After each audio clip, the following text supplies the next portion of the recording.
Next up, we have a very cool panel called The Evolution of Lightning Wallets, Mobility, Security, and User Experience.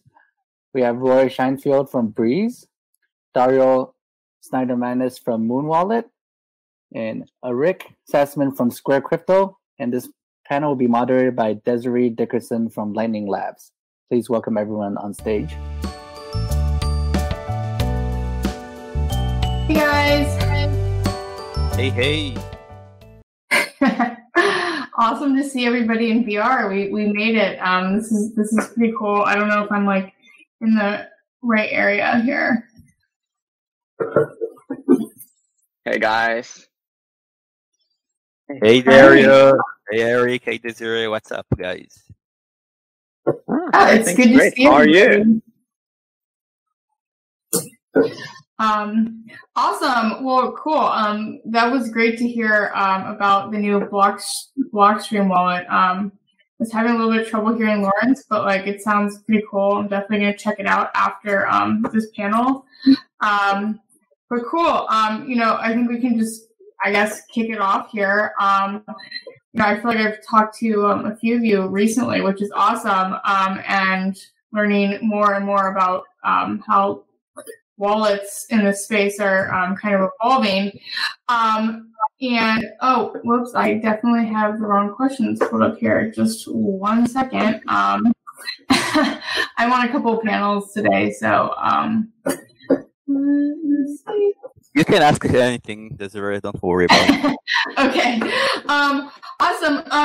One thing that I've kind of noticed, just being, doing my work at Lightning Labs, and especially in terms of just like the Lightning wallet ecosystem, wallets, in my opinion, are absolutely essential, kind of to Bitcoin and Lightning and really just this ecosystem in general. However, I also noticed that, in a lot of other use cases, we're seeing a ton of new entrants into spaces, like if you like thinking about micropayments or like earning or, gaming, but there really hasn't been a ton of new entrants into the wallet ecosystem over the past couple of years. What are your guys' take on that? Like, do you think there's a reason for that? Are, we just really hitting the sweet spot? What's going on there? Well, if I go first, I think wallets are a reflection of the current state of the ecosystem, right? So we need to realize there's not a lot of people who are currently using Bitcoin as a medium of exchange. Sadly, as it may sound, this group is growing because of Lightning Network, but it takes time to build what we call the Lightning economy. The fact that you can execute fast transactions with Bitcoin is still relatively new development, and we're only at the beginning of Lightning adoption. Take a look at how many exchanges are adopted Lightning.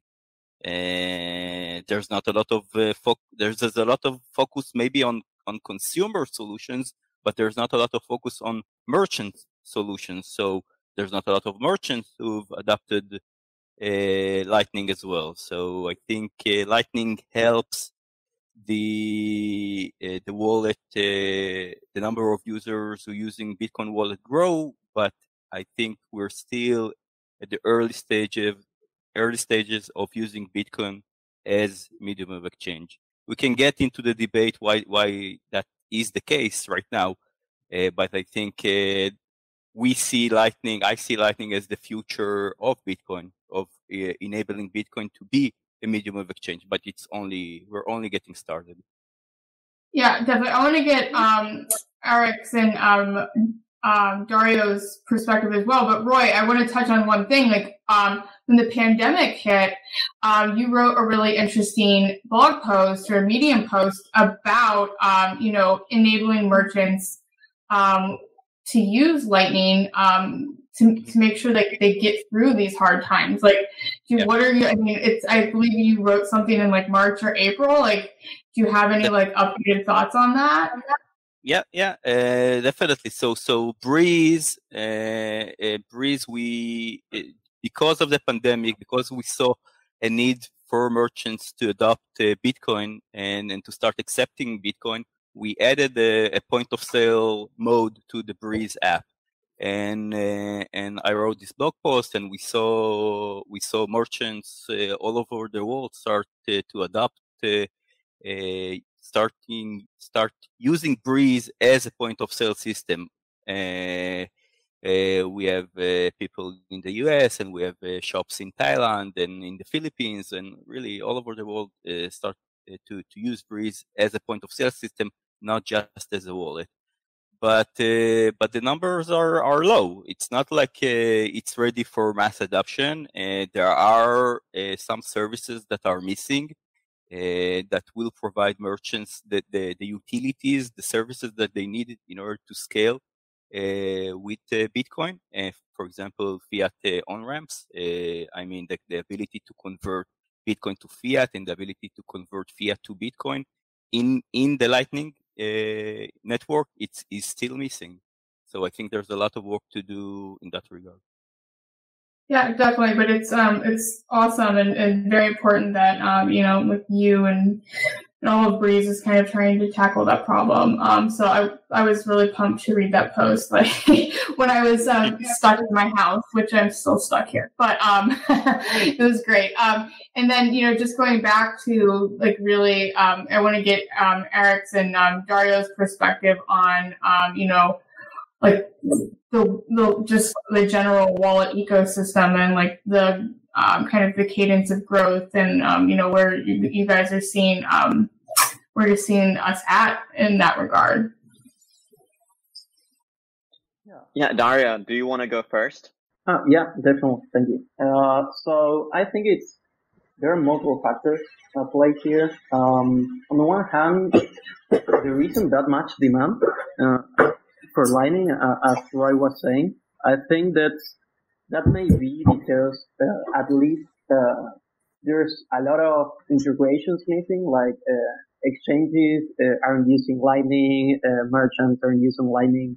So the places where people today do use Bitcoin, they can't use Lightning right now. So I think we will see adoption as the rest of the ecosystem transitions to Lightning, which will probably be slow, but it will eventually happen. And on the other hand, I think that here Square Crypto is doing a great job. Building a Lightning wallet today is really difficult. So if there's not much demand for it, and it's a really difficult task, it's I think makes sense that we aren't seeing that many new wallets coming to the space. But yeah, I think it will grow this year and the next year as more merchants and more exchanges start to adopt Lightning. But I think that we need to see like a breaking point, something that makes the ecosystem need Lightning. It might be like super high fees or really great UX advantages. But yeah, I think that's the thing. Yeah, definitely. I mean, I don't think you guys get enough credit for how difficult it is to actually, build these Lightning wallets. It's something, I think about a lot at Lightning Labs and, why we kind of try and reach out and do as much as we can to kind of foster the wallet ecosystem, because it really is, I mean, it's absolutely essential. But I do think like there are some, it is just very hard. So you guys are like really leading the way. So I'm, for one, very appreciative. Arik, did you want to chime in on that last question? Yeah, absolutely. So I want to preface it by saying that it's been a couple of years since I was personally working on a wallet. So I can only speak to my experience at BitGo. But even disregarding off-chain transactions and just talking about on-chain wallets, there was a brief period in time where we tried going after regular consumers And what we found at BitGo back then was that consumers tended to ask too much and know too little, which resulted in a bit of a burden on support. And a lot of them didn't want to pay. So we figured we would stay with our B2B offerings back then. That B2B is kind of fairly saturated, and it's hard to break into for new entrants, because depending on the size of the company or corporation that you're trying to go after, you have to deal with auditing, with compliance. You maybe need connections just to get people and companies interested. Although I will note that as of late, one thing that has been improving, at least that has been my impression, especially considering that there was a brief period in time after BitGo where I worked at Facebook, the bigger companies don't have as much of a mistrust of the ecosystem and the industry, so they're much more open to exploring Bitcoin and altcoins. But speaking to Lightning specifically, we also tried to experiment with having some Lightning offerings, and what we found is that we wanted to have something that would work for the customer's use case that the company had back then. And it was kind of difficult because you had to roll or experiment with a bit of a custom implementation, something that didn't come out of the box with either LND or C Lightning. And that is why I'm really excited right now to be working at Square Crypto on the Lightning Development Kit, which is supposed to bring just this sort of customizability to developers, such that people can experiment with a lot more distributed and customized Lightning implementations that should hopefully open up the scope of possibilities for consumers and companies. Yeah, definitely. I mean, I know tons of folks who are super excited to, that Square Crypto is in the game, and, really excited to see what you guys are putting out. And, you've talked about, a lot of the work that you're doing is really just making it easier, as you just mentioned, for anybody to build Bitcoin mobile apps. So in your view, what do you see the future of Bitcoin on mobile looking like? What kind of possibilities and new use cases are you envisioning being enabled by what you guys are doing at Square Crypto? So this might sound a bit long-winded, but what I think would be the ultimate crown jewel of Bitcoin and Lightning on mobile is a non-custodial mobile Lightning wallet. And a non-custodial Lightning mobile wallet comes with a bunch of challenges. And if I may just go through a couple of them. So first of all, the key material has to be on the phone itself. And the thing is, due to the way that Lightning protocol works, right, when the node is building connections to talk to peers, that means that you have to be able to have all of this communication be facilitated by the phone itself, because in order to open up connections, you need to have the private key of the node. That is just something that the protocol currently requires. And further, once you have a connection established and you have a couple channels, you have to be able to store all the past breach remedy transactions on the phone itself. You could delegate some of them to a server, provided that you trust it or that you have a good and sophisticated encryption protocol. But if you want to have something that is run purely on your phone and your phone alone, and you don't want to trust the server, that is definitely a challenge, just in terms of making sure that you stay up to date and that you have all of the correct and the entire history of the necessary remedy transactions. And the other thing is, you need to constantly stay synced to the chain. I think there are two components of staying synced with the chain on Lightning. One is where you need to make sure there's proof of inclusion, like if somebody is opening a channel to you, need to make sure that, yes, the funding transaction has hit the chain and it has seen the necessary number of confirmations. But more importantly, you need to stay synced to the chain to make sure that there are certain transactions that are actually not on there. So such as if your counterparty were to broadcast a breach, you need to be able to tell that immediately. And on mobile, keeping track of the chain is particularly difficult. So you need to make sure that you are always aware of the latest state of the chain. And what you could do for that, considering that mobile phones may have spotty internet, is you could delegate parts of this responsibility to a server that you trust. And I think Roy and Score Crypto, we have talked about this particular challenge a while ago.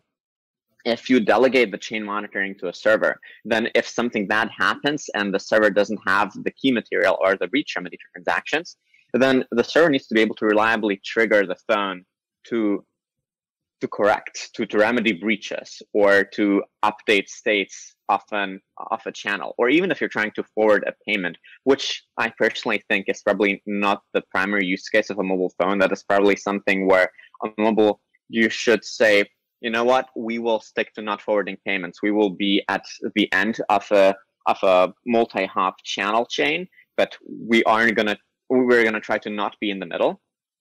But if you did try to want to forward channel payments, then the server would also have to be able to reliably trigger you to make sure that you can forward those HTLCs. And there, the timeout threshold may be even lower than what it is for breach remedies. So there are a couple of things that will hopefully simplify all these approaches in the future. So first of all, of course, the LDK hopefully will at the very least allow a phone to be able to be an independent Lightning node. So even if you have a naive implementation where you don't allow the phone to lock itself, at the very least, the phone will be able to be a Lightning node without relying on a server or an LND node. And it will even allow the phone to monitor transactions. But the other thing that the LDK does is it will allow to split responsibility. So you could copy the channel monitor state, for example, onto a server and have that server be responsible for monitoring transactions and have the state of the out points, the UTXOs that need to be monitored, be synchronized to what the phone is currently looking for based on the state of the current channels.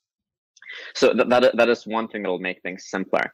Another thing I think that will simplify things a little bit is Schnorr once it's active, because with stackless payments, you can have the receipt acknowledgement for not HTLCs but PTLC. So when you have those point time lock contracts, you can have a bunch of better privacy guarantees and this thing that will allow you to make sure that until there is receipt that the payer has received the HTLC or the PTLC, nothing gets initiated. So you have a much easier time dealing with timeouts. And then, and this is something that I personally am the most excited about, I think L2 will really simplify things, because with L2, instead of risking your entire channel balance if something were to go wrong, you're only risking the delta between your greatest channel your current channel balance and the lowest channel balance you've ever had. So yeah, I'll just leave it at that, but I think that there's a lot of stuff to be done. So sorry for digging deep into this. No, it's awesome. Sorry, go ahead, Roy. Yeah, if I may. Yeah. So I think we start off on a negative sentiment, right, with low adoption of Lightning and wallets and all the technical challenges that Arik is discussed. But we need to realize that a lot of users, actually thousands of users, are joining the Lightning Network every day, and there's a great user experience already implemented in Lightning. So the work that Dario is doing with Moon is fantastic. The work that the Ascent guys are doing with Phoenix, the work that we're doing in Breeze, it's a great user experience. I think it's a much better user experience than everything that I've seen in the crypto space in general. It's still not on par with what Fiat has to offer, but we're getting there. So yeah, it's a lot of work. There's many challenges, but I think the promise of Lightning is being realized every day. Yeah, I'm sorry. Like, yes, you're right. I started us off on a negative note, but that's just to kind of push us a little bit harder. But no, I mean, you make a great point. I mean, I personally, have used your guys' wallets.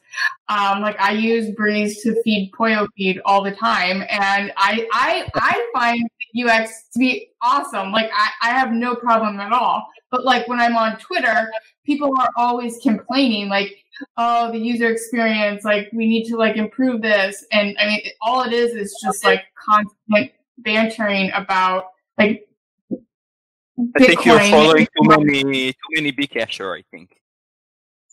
What did you say? Sorry. I think you're following too many Bcasher. You need to. Yeah, no, you're probably right, but like. Actually, the feedback that we're getting in Breeze, it's quite the opposite. People, it's still technical audience, early adopters. They don't understand how can it be that Breeze is so simple to use. So I think that's the feedback that we're getting, but and a lot of people haven't been exposed yet to the new gen of Lightning wallets.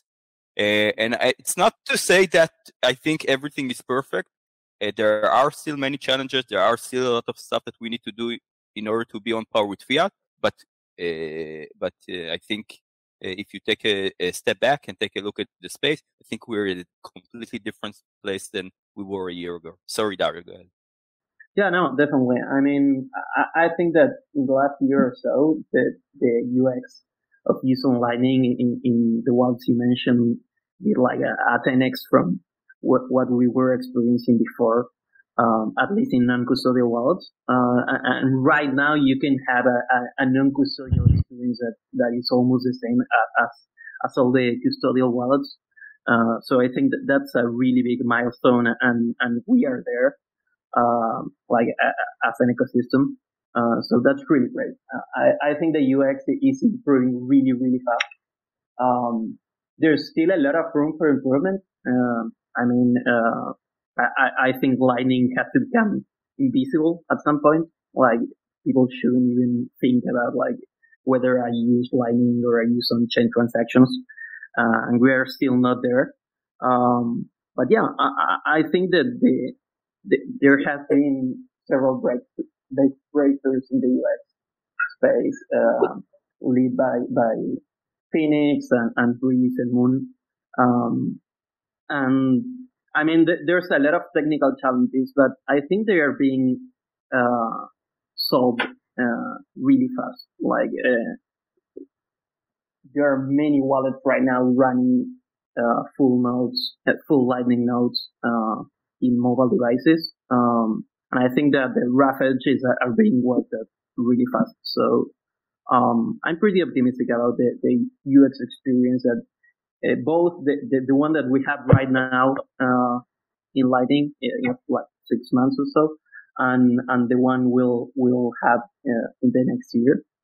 So yeah, I think we're getting there. It's really interesting to start seeing a really clean UX for non-custodial wallets, mostly because the first wave of Lightning users, if they wanted to actually use it without having to learn a lot of stuff, they ended up in using custodial solutions. So I think it's much better for everyone. Yeah, no, definitely. And that's all very interesting because I've actually, been hearing that more frequently lately. What you said was, making Lightning payments invisible. Like, it's all Lightning, but like the user doesn't necessarily need to know that. So I think that's like an interesting thought that keeps on emerging. And I think that's maybe the way that we go towards like a ubiquitous Lightning future, which I'm super excited about. I know we got started a couple minutes late, but I think we're supposed to wrap up here pretty soon. But with that, I wanted to like leave you all with kind of like, one last thought, or like what's your prediction for the next year for wallets or just for the space in general? Arik, do you want to go first and then we can kind of go down the line? Oh yeah, absolutely. I think that we will see even more exciting improvements, simplifications, and UX, and we'll have a lot more people growing much more comfortable with Lightning. And I think we'll also see a proliferation of Bitcoin as a tool because of the pandemic and people experimenting with alternatives to fiat because of the printing press. Definitely. Money printer go burr. Awesome. Roy, how about you?